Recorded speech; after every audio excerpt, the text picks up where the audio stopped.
what quality do you like most in two characters, or what defect, vice that you hate? Because they are legend in a way. I know.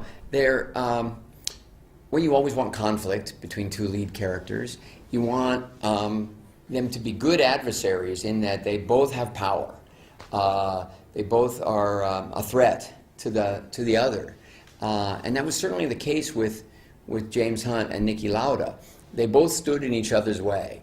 And so they had a sort of respect of one another, but they also feared them a little bit, which made them, you know, sort of hate each other at times. So it was kind of an interesting, complex relationship, and it offers a lot of surprises in this story, a lot of twists and turns.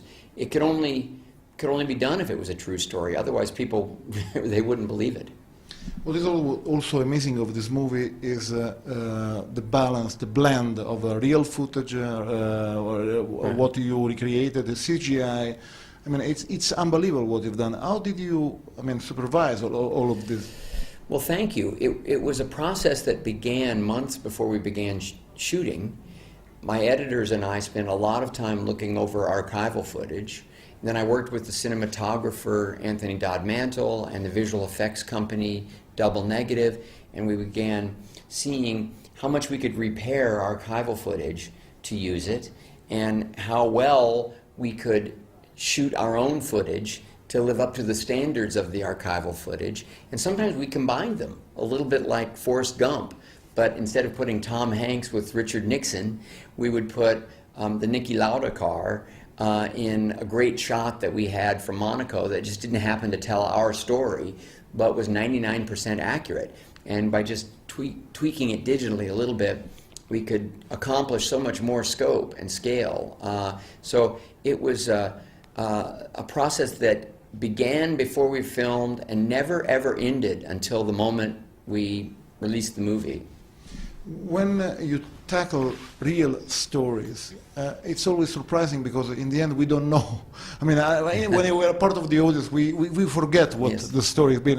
How is possible? Well, even if you know the headlines of a story, you don't know the price the people paid along the way. You don't understand the gauntlet that they went through.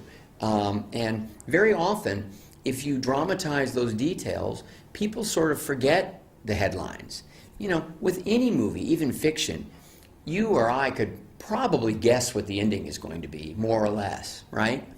And so even in nonfiction, if you more or less know what happened, you still feel tension, feel suspense, feel surprised, feel entertained by the journey the characters go through and the ways that they're tested on that journey. Movies, television, what is your challenge? Because, we feel that you are really a sportsman because you always change, you tackle different subjects, you have success in the movies, you have success in, for example, as narrator and producer of Arrested Development. Well, thank you. So what's your challenge now? I love the medium, and I love the collaborations with different kinds of artists. And so for me to work with great comedians on Arrested Development, that's entertaining, that's exciting, and I grow from it. You know, and it keeps me young and vital to be around a show like that. To enter the world of Formula One, be driven around Fiorano by Niki Lauda. These are amazing adventures. These are great life experiences, and they stimulate my creativity, my curiosity, and I just follow that and take a lot of pleasure in learning and finding a way to tell a story to earn the right to ask people to take 2 hours and share what I have to offer. And you, in a way, you tell us your curiosity to this character. You always feel that we follow you into stories that are a big passion for you, and now we feel your passion and we follow you on this. I think that for me, that's a strength. And I think some directors can sit back and paint an entire canvas, they can create a whole world, but I don't think that's the way I do my best work. I don't think that's what I have to offer. But I think if I go into something and say, well, that's interesting, that's funny, that's tense, that's that's got a lot of scope. How does it work? Well, and then discover it, try to capture it, build it into a story that I feel has good pace and offers some insights.